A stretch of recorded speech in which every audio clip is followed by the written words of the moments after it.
Olá pessoal, sejam todos bem-vindos ao canal Doutor da Lei, que é o canal de legislação específica para concursos públicos. Eu sou o professor Silas Ventura, sou advogado e leciono neste canal sobre legislação específica para concursos. E neste momento nós iremos dar início ao estudo da Lei Orgânica do município de Caieiras, no estado de São Paulo. Este estudo, esta aula, da Lei Orgânica do município, ela será gravada para o concurso da Câmara Municipal. Então, neste momento, nós iremos iniciar a aula 1 sobre a Lei Orgânica do município, mas antes eu peço a você que ainda não é inscrito nesse canal, que possa estar se inscrevendo, ativando o sininho da notificação, deixando o seu like, seu comentário e compartilhando com um amigo. Então, vamos iniciar com o título 1, tratando sobre a organização municipal, capítulo 1 do município. O artigo 1º da Lei Orgânica diz que o município de Caieiras, parte integrante da República Federativa do Brasil, é pessoa jurídica de direito público, no pleno uso de sua autonomia política, administrativa e financeira, reger-se-á pela Constituição Federal, Constituição do Estado de São Paulo e por esta lei orgânica. Então, este artigo 1º, ele traz aqui pelo menos duas informações importantíssimas que você deve estar atento. A primeira informação diz respeito à natureza jurídica do município, que está inserida nessa expressão aqui, que é pessoa jurídica de direito público, certo? E a segunda informação é a autonomia do município, que aqui já vem de forma dividida entre autonomia política, autonomia administrativa e autonomia financeira, certo? Então, essa primeira aula, uma boa parte dela, nós iremos tirar para explicar este assunto, que é pessoa jurídica de direito público e a autonomia do município. Então, como o objetivo da nossa aula não é apenas ler a lei, mas explicar termos jurídicos, nós iremos destrinchar aqui essa expressão pessoa jurídica de direito público.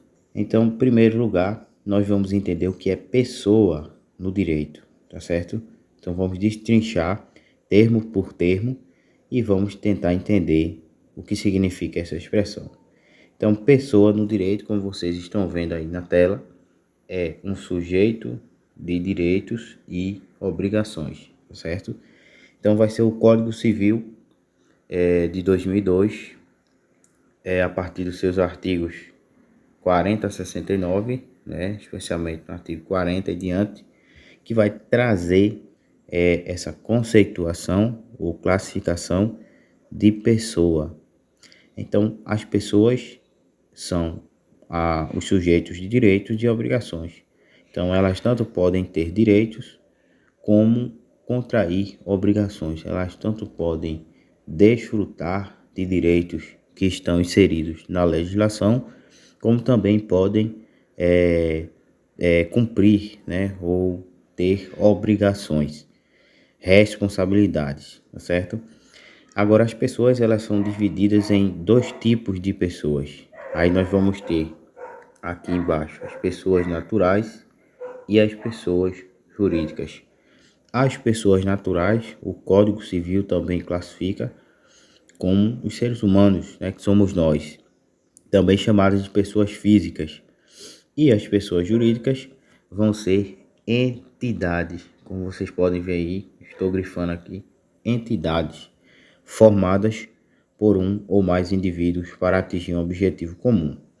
Então, essas pessoas jurídicas também possuem direitos e deveres, tá certo? Então, isso é o conceito de pessoa e, nesse caso, pessoa jurídica. Então, enquanto uma pessoa natural é formada por um ser humano, uma pessoa jurídica pode ser um órgão, um ente, né, estatal, por exemplo, como o município, ou uma empresa privada, tá certo? Agora, o que é pessoa jurídica de direito público? Nós temos aqui embaixo, pessoa que direito público, né, é um ramo do direito, uma área, aliás, do direito, que regula relações entre entes estatais, como vocês veem aí, relações entre entes estatais ou entre os entes estatais e particulares, que pode ser tanto um civil, né, um ser humano civil, ou, nesse caso, uma empresa privada. Então, eu posso ter em uma relação, né, jurídica, de um lado, um ente público e do outro lado, uma pessoa civil, ou um ente público e outro ente público, ou também um ente público, uma empresa privada. Então, o direito público, ele regula esse tipo de relação. Como falei, né, o direito público é uma área do direito. Isso significa que o direito, ele é dividido basicamente em duas áreas, direito público e direito privado. O que se destaca nessa área do direito, que é o direito público, é justamente essa característica aqui embaixo, na linha abaixo, que diz que suas normas são predominantemente imperativas, ou seja, de cumprimento obrigatório. Então, numa relação que é regida por direito público, a gente, na maioria das vezes, vai ter normas que vão prevalecer acima dos interesses privados, dos interesses do outro ente da relação, tá certo? Então, se eu tenho de um lado, de um polo, um ente público e do outro lado uma empresa privada numa relação jurídica, então a vontade pública, o interesse público vai estar acima da vontade da pessoa que está no outro polo, que no caso é a empresa privada. Então, a maioria das normas de direito público são aquelas normas que prevalecem acima da vontade privada, tá certo? Então, para isso a gente pode citar aqui vários princípios, por exemplo, da administração pública, como o próprio princípio do interesse público, né?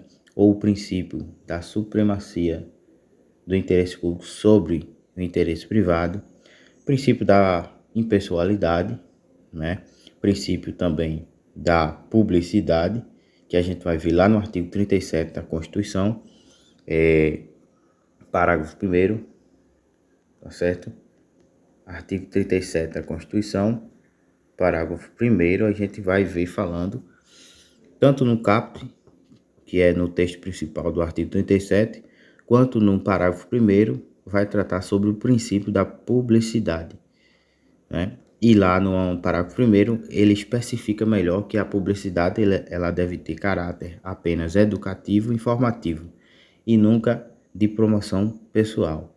Então, isso significa que em uma propaganda publicitária, nunca se deve prevalecer a imagem pessoal da pessoa que está realizando aquele determinado ato dentro da administração pública, tá certo? Para não fugir do interesse público e se misturar com o interesse pessoal, com a promoção pessoal.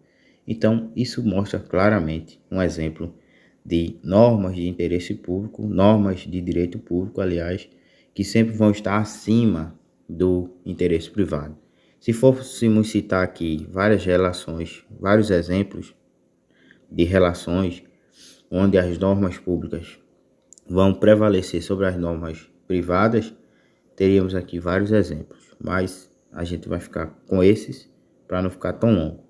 Então temos aqui exemplos de ramos do direito público, como aqui abaixo vem trazendo: direito constitucional, direito administrativo, direito penal, direito tributário, por exemplo. Eu vou dar um exemplo simples aqui do direito tributário, que é um exemplo de direito público.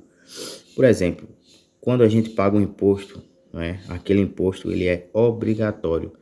De um lado está o Estado cobrando imposto, do outro lado está nós, né, estamos nós que estamos contribuindo. No entanto, os impostos, que é uma classe de tributos, né, eles são de forma obrigatória. Então, a gente não questiona, não tem nem como questionar. Simplesmente a gente paga porque é uma obrigação que é imposta sobre nós. Então, isso é uma forma também de mostrar a imposição das normas de direito público sobre uma pessoa que está numa relação, né, ou em um dos polos da relação de direito público, tá certo? Que é, nesse caso, o ente privado ou o civil, né? Então, esse é um exemplo clássico de direito público, que é o direito, um dos ramos de direito público é o direito tributário. Agora, seguindo, só para contrapor a ideia de direito público, temos o direito privado, que em contrapartida, ele vai regular as relações entre particulares, ou seja, entre duas pessoas civis, físicas ou duas pessoas jurídicas. Então, na relação de direito privado pode ter ou duas pessoas civis, né, ou duas empresas privadas, entendeu? Então, nesse caso, as normas não vão ser uma acima da outra, ou a vontade das partes, ou a vontade de uma parte vai estar acima da outra parte, mas ambas as vontades vão estar na igualdade, tá certo? Como vem dizendo aqui, vão estar em pé de igualdade e baseadas na autonomia da vontade, o que não acontece muitas vezes no direito público.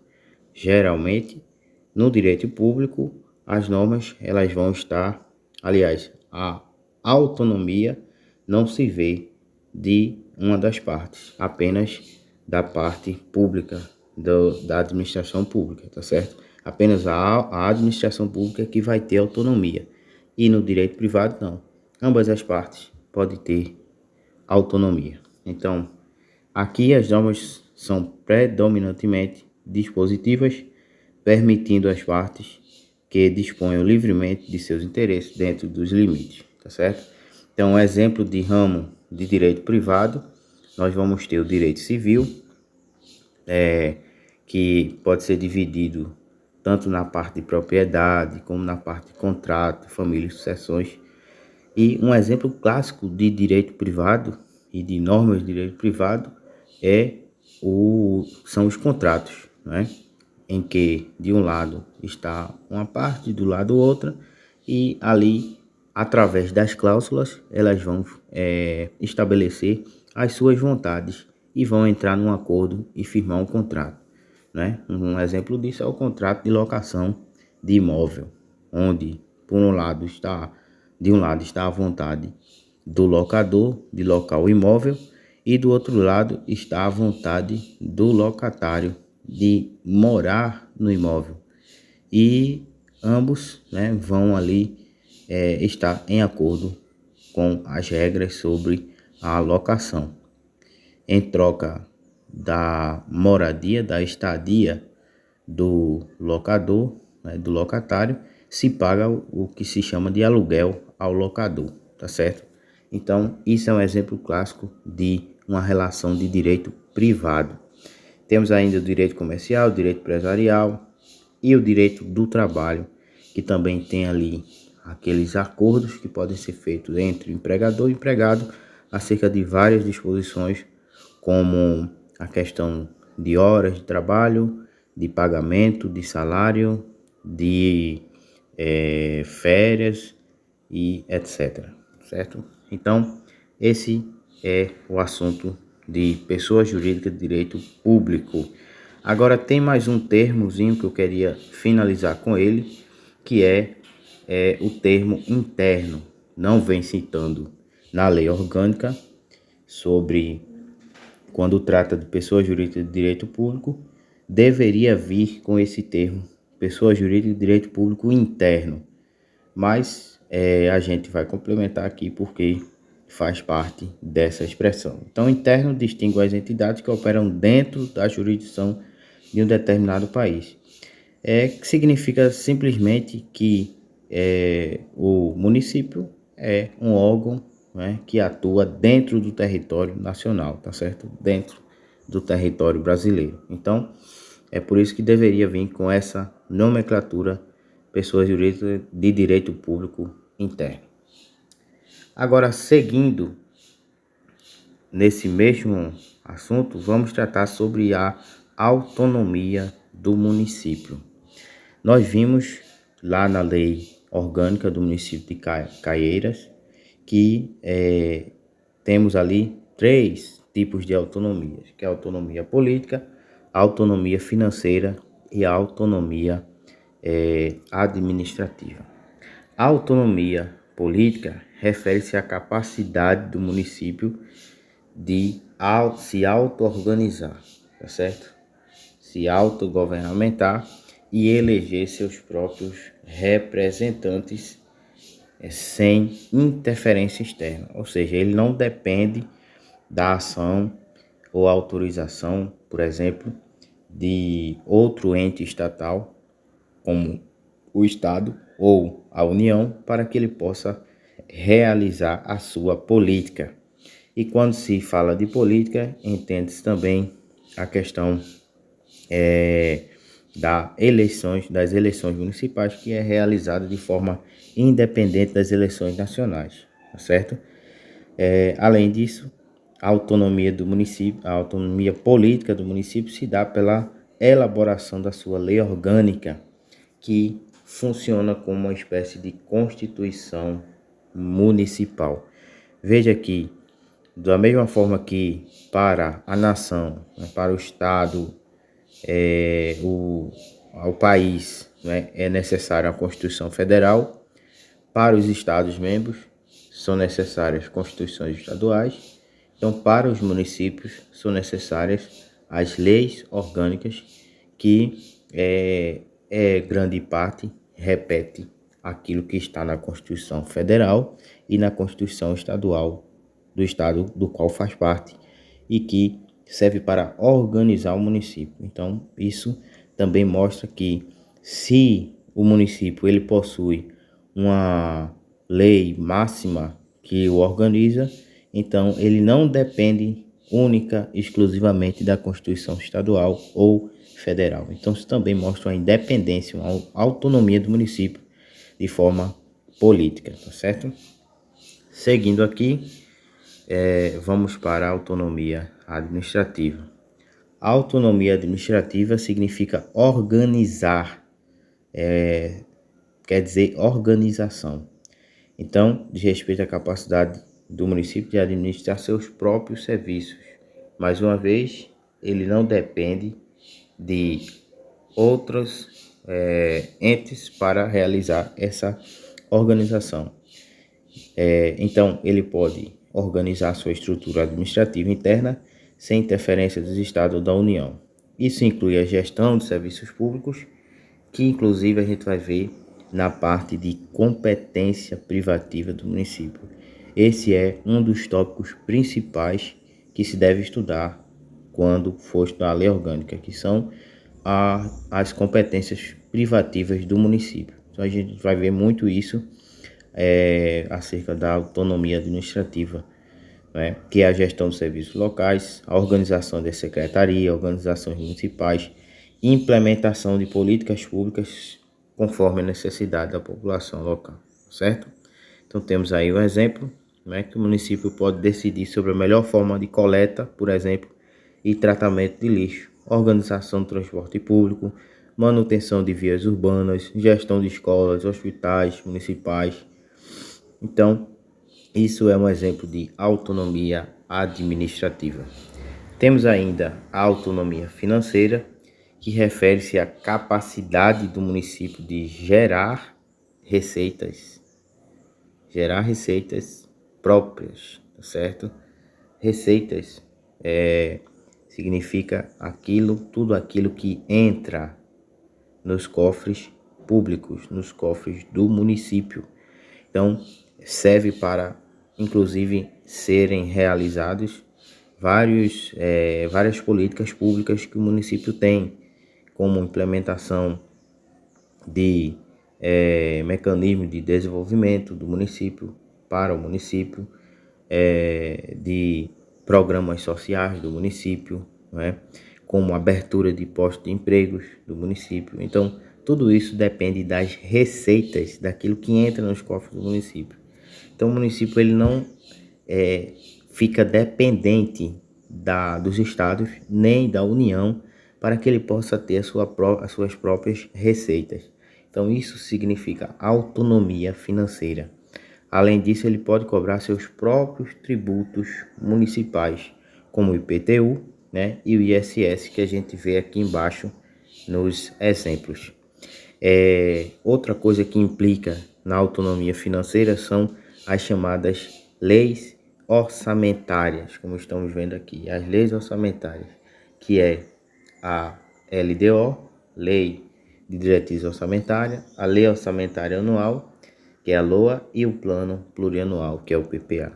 Então, através dessas 3 leis orçamentárias, os municípios eles vão se organizando seus orçamentos, estabelecendo a questão dos gastos, dos limites de gastos, das metas a serem alcançadas e também daquilo que eles pretendem fazer através do orçamento, a partir do orçamento que eles têm nas suas receitas, tá certo?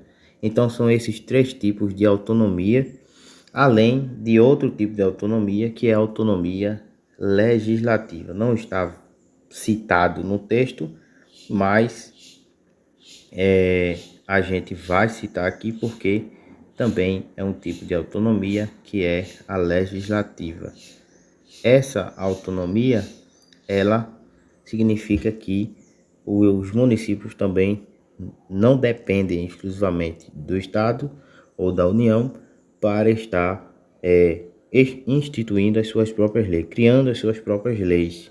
Então, acredito que num dos primeiros incisos do tópico de competência privativa do município, desta lei orgânica, vai ser legislar sobre assuntos de interesses locais. Então, quando fala disso, é simplesmente a autonomia legislativa. Isso significa que nem sempre os estados ou a União, eles vão conseguir legislar sobre tudo que existe, sobre todos os assuntos ou necessidades que existem dentro de determinado município. Então, é por isso que surge aí, nesse contexto, a autonomia legislativa local. Por quê? Porque somente quem faz parte do município, nesse caso a Câmara Municipal, que é o Poder Legislativo Municipal, que vai saber, vai conhecer os problemas locais para poder criar determinada lei sobre aquele assunto, tá certo? Então, esses são os tipos de autonomia: política, administrativa, financeira e legislativa. Voltando à lei orgânica, nós vamos ter aqui no parágrafo único os símbolos do município. Então, são símbolos do município, a bandeira, o brasão de armas e o hino, tá certo? Então, esses 3 símbolos do município que vão representar aí a cultura e a história do município. Então, não esqueçam essa parte, né? Não esqueçam esse assunto, porque é um assunto muito fácil, mas às vezes as pessoas confundem.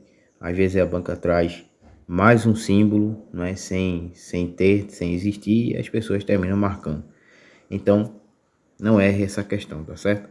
O artigo 2º diz: são poderes do município independentes e harmônicos entre si, o legislativo e o executivo. Lembrando que não existe poder judiciário municipal, apenas poder executivo, que é representado por meio do prefeito e o vice-prefeito, e o executivo, né, e o legislativo, que é representado por meio da Câmara Municipal.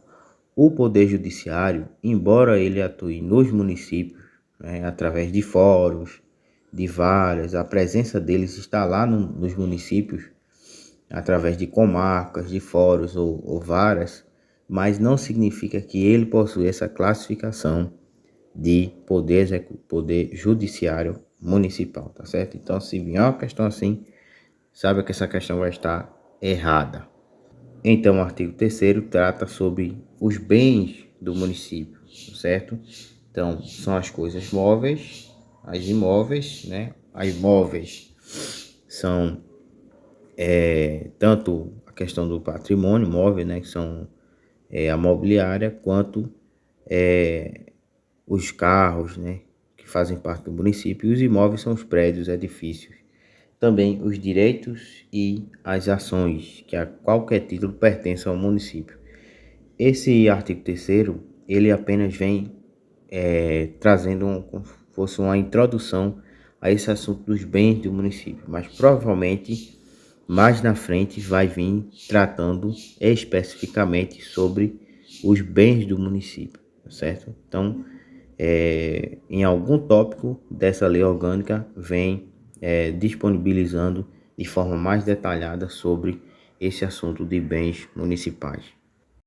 Então, o artigo 4º diz que a sede do município dá-lhe o nome e tem categoria de cidade. Então, trata sobre o nome, sobre o tipo de ente, né, a categoria do município, que é uma cidade. O artigo 5º diz que os limites do território municipal somente poderão ser alterados por meio de lei estadual, né, por lei estadual, preenchidos os requisitos estabelecidos por lei complementar estadual, desde que realizada prévia consulta plebiscitária às populações diretamente envolvidas. Então, nesse caso aqui trata sobre a alteração do território, dos limites do território municipal. Para isso, tem que preencher os requisitos estabelecidos por lei complementar estadual e tem que haver plebiscito, tá certo? Que é a consulta prévia antes de ser aprovada determinada lei. Então, pessoal, nós iremos parar por aqui. Para a aula não ficar tão longa, iremos continuar com o estudo desta lei orgânica na próxima aula, aula 2, tratando sobre o artigo 6º, que já vem falando sobre as competências, né, privativas do município. Então, aguardo você na próxima aula. Até lá.